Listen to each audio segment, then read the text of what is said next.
I know I'm out of time. I'm going to use the next 5 minutes if I could. Are you okay with me doing that? That's fine. Thank you. Anti-Arab, anti-Muslim racism. Basically, as we've heard, when I was growing up, the images in the media, camel jockeys, oil sheiks, and terrorists. This has been harvested over decades. I know in the earlier panel was said that it didn't just happen when you got to Iraq. This has been happening since you were born. If you go to certain movies, started in the 80s, Eddie Murphy movie, Best Defense, Delta Force, Rules of Engagement, which put guns, weapons in the hands of Arab children, programming Americans that it's okay to kill, they are armed.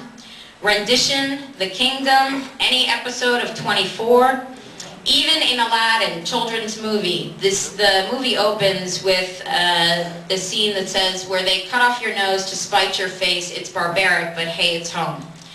So when the kids go to watch that movie, then they can go home and play video games of Desert Storm, Call of Duty, or Rainbow Six, where everything is an Arab terrorist. Next. Why is this so throughout the media? There is an agenda at play to only perpetrate the negative stereotypes of Arabs and Muslims. And that is our relationship with Israel, in contrary to international law.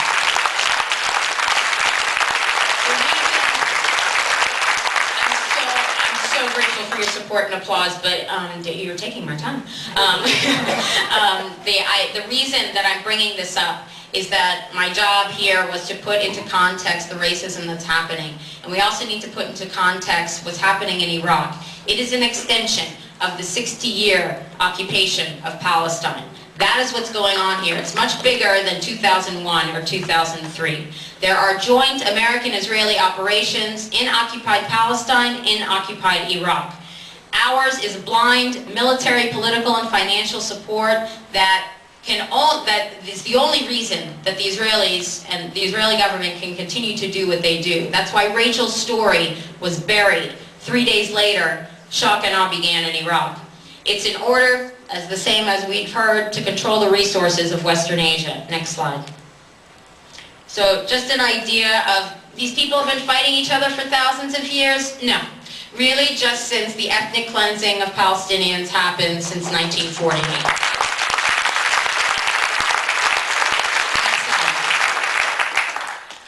And the same thing in Iraq. They've been killing, even I hear some progressives, they've been killing themselves for thousands of years. No, really, just since 2003. Next slide. We heard testimony that crowd control that the MPs were using in Iraq, concussion grenades, projectile beanbags, rubber bullets. Who did we learn that from? That's Israeli crowd control in Palestine. And there are connections, high-level connections between the U.S. Army and Israelis. This is supposed to be non-lethal ammunition. Well, a rubber bullet, which is a steel bullet coated with rubber, is lethal when it's lodged in a child's brain. Next slide.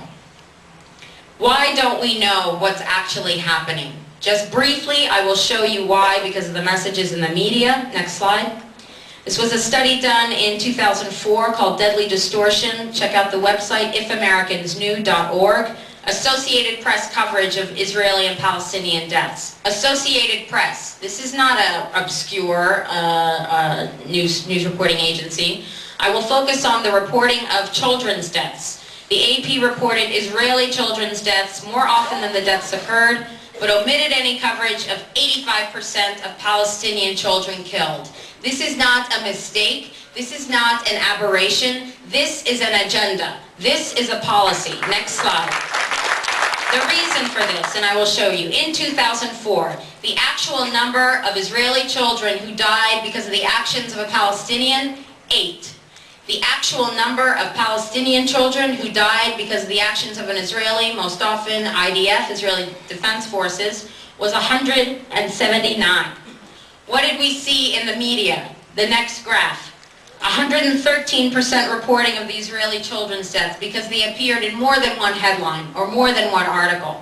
That's fine. But what happened was only 15% of these Palestinian children's deaths were reported. So that's why we have a distorted view. Let me be perfectly clear with my 100% Semitic background. I am not saying that the 8 Israeli deaths don't matter. I am saying that the 179 Palestinian deaths do. And unless we know what's being done in our name, we're not going to bring an end to this, and we have to.